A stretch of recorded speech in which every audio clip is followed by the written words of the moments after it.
The one thing you need to quit, there's always one thing holding you back. One habit. One excuse. One quiet lie you keep telling yourself. It's small, almost invisible. You carry it everywhere, like a stone in your pocket. You've learned to live with it. You've learned to pretend it doesn't weigh you down.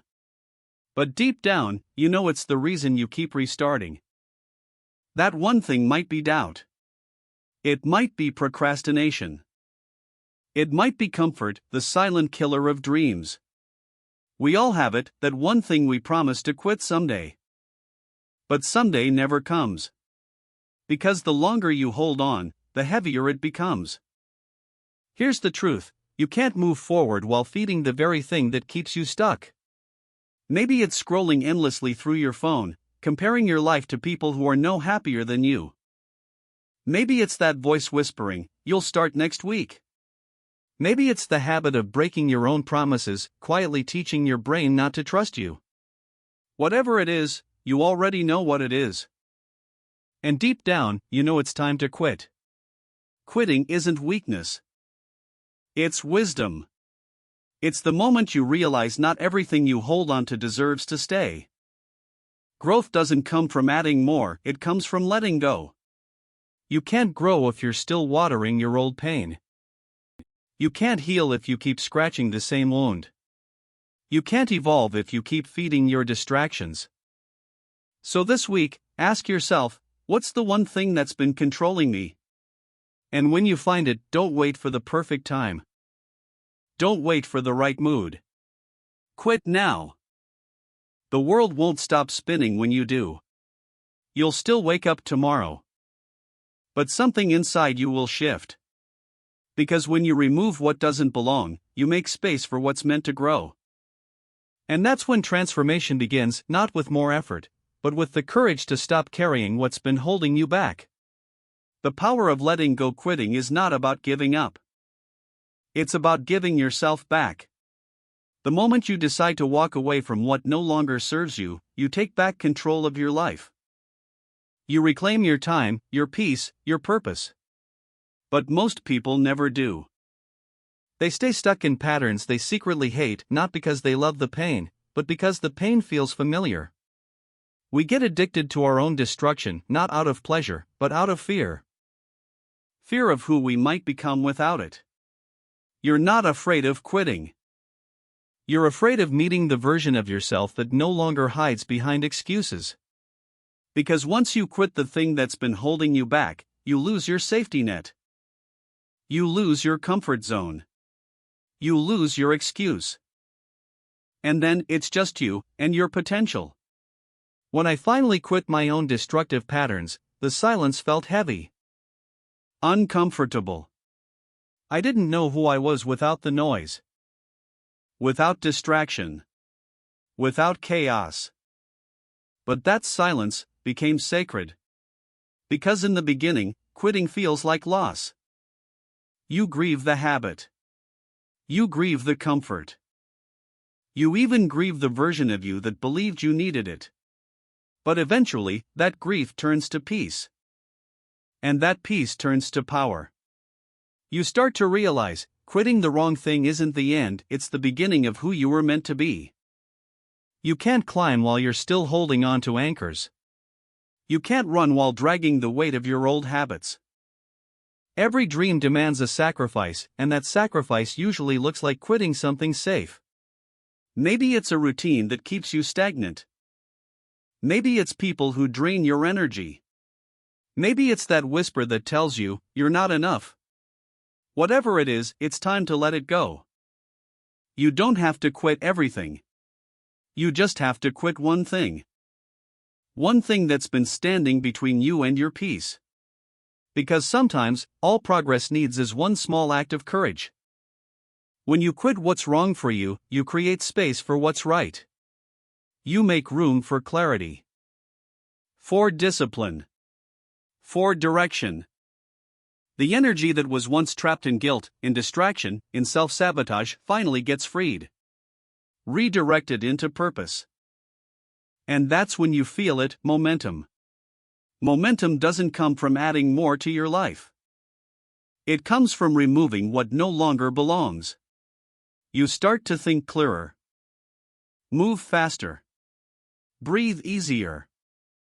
Not because life got easier, but because you stopped making it harder.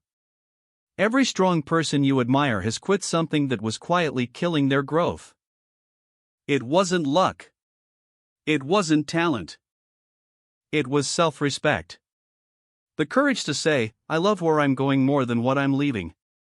That's the moment everything changes. The discipline of quitting. When you quit the wrong thing, you discover the right version of yourself. At first, the silence after quitting feels uncomfortable because it exposes everything you used to hide behind. The habits you used to escape with. The distractions you used to justify. The people you used to blame. When all of that fades, you're left with the truth.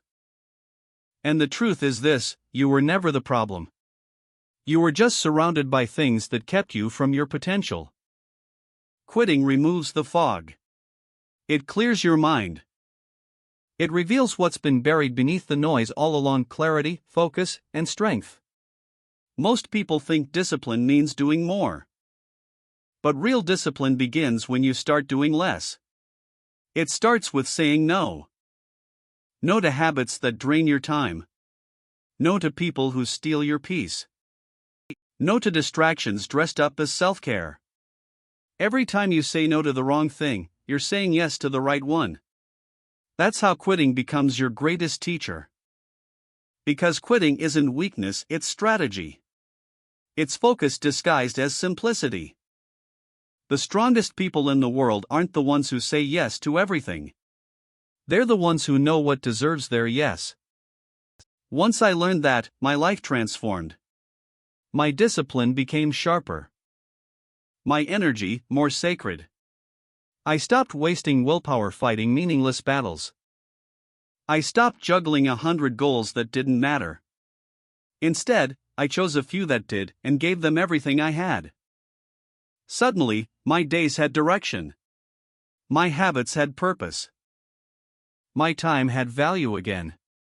That's what happens when you quit what doesn't align. You stop surviving your life and start designing it. But here's the part most people don't talk about: when you start quitting the wrong things, you will lose people. Not because they hate you, but because your growth reminds them of what they're avoiding. They'll say you've changed. They'll call you distant.